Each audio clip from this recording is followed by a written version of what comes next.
Hello friends, आप सभी का फिर से स्वागत है आपके अपने channel yummy recipe with mummy में। आज मैं आप सबके लिए लेकर आई हूँ एक टी टाइम स्नैक्स जो आपको बहुत पसंद आएगी। बिल्कुल अलग स्टाइल में बनी हुई ये मठरी आज से पहले आपने शायद ही ट्राई की होगी। जी हाँ फ्रेंड्स, मैं लेके आई हूँ उड़द की दाल से बनने वाली ये क्रिस्पी, करारी और बहुत ही टेस्टी मठरी की रेसिपी मैं बनाऊंगी आज अपनी स्टाइल में। बहुत ज़्यादा किसी भी सामान की इसमें ज़रूरत नहीं है, सिर्फ 2 से 3 चीज़ों से ये मठरी बनकर तैयार हो जाएगी। कुछ अलग ट्राई करना चाहते हैं तो इस रेसिपी को अपने घर पर ज़रूर ट्राई कीजिएगा और रेसिपी से जुड़ी हुई कुछ इम्पोर्टेंट टिप्स मैं आपको ज़रूर दूंगी, तो वीडियो को एंड तक ज़रूर देखिएगा। और यदि अभी तक आपने मेरा channel yummy recipe with mummy subscribe नहीं किया है तो प्लीज़ मेरे चैनल को ज़रूर सब्सक्राइब कर लीजिएगा।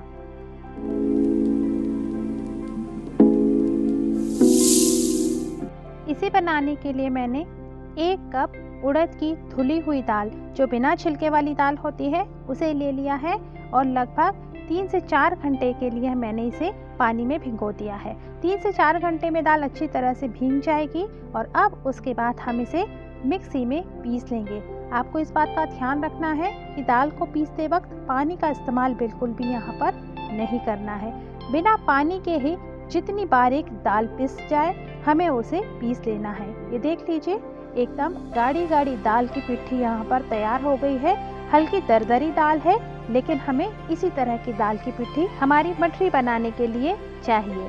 बस आपको किसी भी तरह से इसमें पानी का इस्तेमाल नहीं करना है। और अब हमारी दाल की पिट्ठी पूरी तरह से तैयार हो गई है और ये पीसने के बाद लगभग 1 बड़ा कप तैयार हो जाएगी। अब इस पूरी पिट्ठी को हम एक बर्तन में निकाल लेंगे और अब इसमें डालेंगे लगभग 1 कप बारीक रवा। जो बारीक दाने वाली सूजी होती है उसे डालना है। यदि आपके पास में मोटे दाने वाली सूजी है तो आप उसे हल्का से मिक्सर में बारीक कर लीजिए और उसका इस्तेमाल कर लीजिए। इसके बाद 2 टेबल स्पून मैंने यहाँ पर बेसन लिया है।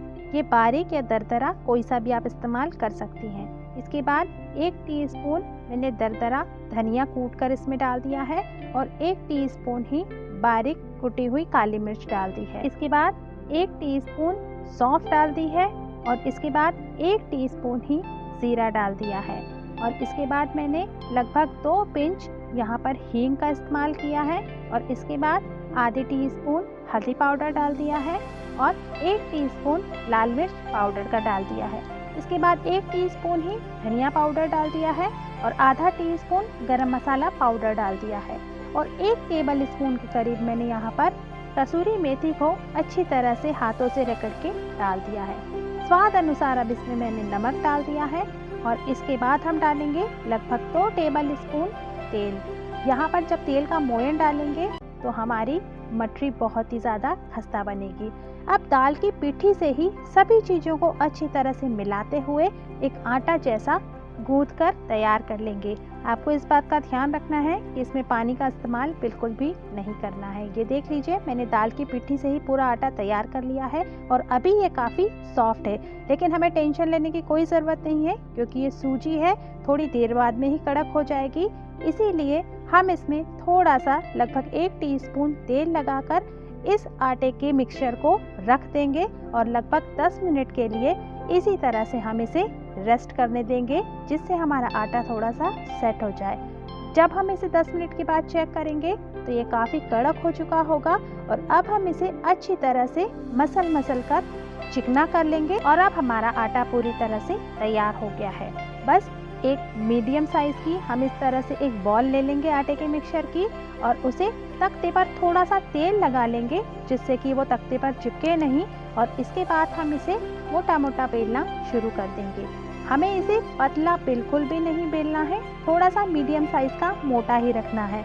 और यदि आप चाहें तो इसका साइज़ अपनी पसंद के हिसाब से छोटा या बड़ा भी कर सकती हैं। ये देख लीजिए, इतनी मोटाई का मैंने यहाँ पर इसे तैयार किया है और अब एक ग्लास या किसी भी कटर की मदद से आप इसे काट लीजिए। ये देख लीजिए, मठरी की मोटाई मैंने यहाँ पर इतनी रखी है। इससे पतली मठरी हमें बिल्कुल भी नहीं रखना है, नहीं तो वो बहुत ज़्यादा कड़क हो जाएगी। अब इसी तरह से मैंने सभी मठरियों को काट लिया है। यदि आप चाहें तो यहाँ पर इसकी पूड़ी बना करके भी इसे मठरियों को तैयार कर सकती हैं। लेकिन यदि आप इस तरह से काट के तैयार करेंगी तो ये दिखने में काफ़ी सुंदर दिखेगी। ये देख लीजिए, दाल के दाने भी दिखाई दे रहे हैं और काफ़ी अच्छी हमारी मठरी बनकर तैयार हो गई है। इसी तरह से एक बड़ी सी रोटी बनाकर मैंने ग्लास की मदद से काट के सभी मठरियों को तैयार कर लिया है, जिससे हमारी मठरियाँ एक जैसे आकार की और एक जैसी मोटाई की दिखने में भी काफ़ी अच्छी दिखेंगी। अब एक कढ़ाई में तेल लेंगे और मीडियम फ्लेम पर तेल को गर्म होने देंगे, और जब मीडियम फ्लेम पर ही तेल गर्म हो जाए तो हम हमारी मठरियों को इसमें डालना शुरू करेंगे। शुरुआत में आपको इस बात का ध्यान रखना है कि इन्हें डालने के बाद में चलाना बिल्कुल भी नहीं है, मतलब चम्मच वगैरह का इस्तेमाल बिल्कुल भी नहीं करना है। थोड़ी देर में ही ये इस तरह से ऊपर आ जाएंगी और इस स्टेज पर हम इन्हें किसी भी चम्मच या पलटे की मदद से इन्हें पलट देंगे।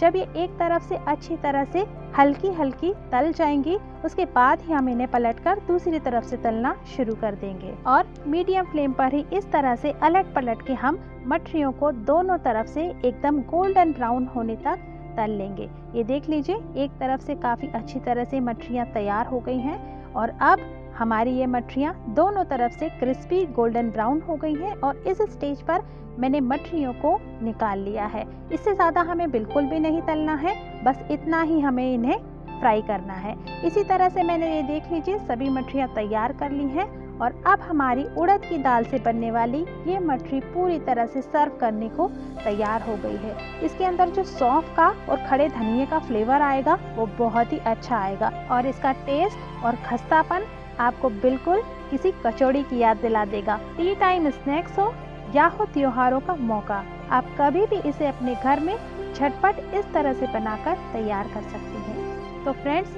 अब मैं आपको कुछ इम्पॉर्टेंट टिप्स बता देती हूँ जिनको फॉलो करके आप भी इन्हें घर पर बना सकती हैं। सबसे पहली बात तो आपको इस बात का ध्यान रखना है कि आपको सूजी बारीक वाली ही इस्तेमाल करनी है। मोटी दाने की सूजी का इस्तेमाल आपको बिल्कुल भी नहीं करना है। बारीक दाने की सूजी इस्तेमाल करने से, मतलब रवा इस्तेमाल करने से, हमारी ये मठरी बहुत ही खस्ता बनेगी। दूसरी बात, आपको फ्लेम का बहुत ज़्यादा ध्यान रखना है। आपको लो फ्लेम पर भी इसे बिल्कुल नहीं तलना है, नहीं तो ये दाल पूरा का पूरा तेल सोख कर लेगी। और हाई फ्लेम पर भी नहीं तलना है, नहीं तो हमारी मठरियाँ ऊपर से ब्राउन हो जाएंगी और अंदर से कच्ची ही रह जाएंगी। इसलिए लगभग मीडियम फ्लेम पर ही इन्हें मठरियों को अलट पलट के अच्छी तरह से क्रिस्पी गोल्डन कलर आ जाए, बस तब तक ही आप इन्हें फ्राई कर लें और अच्छी तरह से इन्हें ठंडा कर लें। आप काफ़ी दिनों तक इन्हें स्टोर करके यूज़ कर सकती हैं। तो फ्रेंड्स, इन्हीं सब बातों के साथ आज आपको मेरी ये उड़द की दाल की मठरी की रेसिपी कैसी लगी मुझे कमेंट करके ज़रूर बताइएगा। और यदि आज आपको मेरी ये वीडियो पसंद आई है तो प्लीज़ मेरे चैनल को ज़रूर सब्सक्राइब कीजिएगा और इस वीडियो को ज़रूर लाइक कीजिएगा। तो जल्दी मिलते हैं किसी न्यू और इनोवेटिव रेसिपी के साथ। तब तक बने रहिए यम्मी रेसिपी विद मम्मी के साथ। Thanks for your time.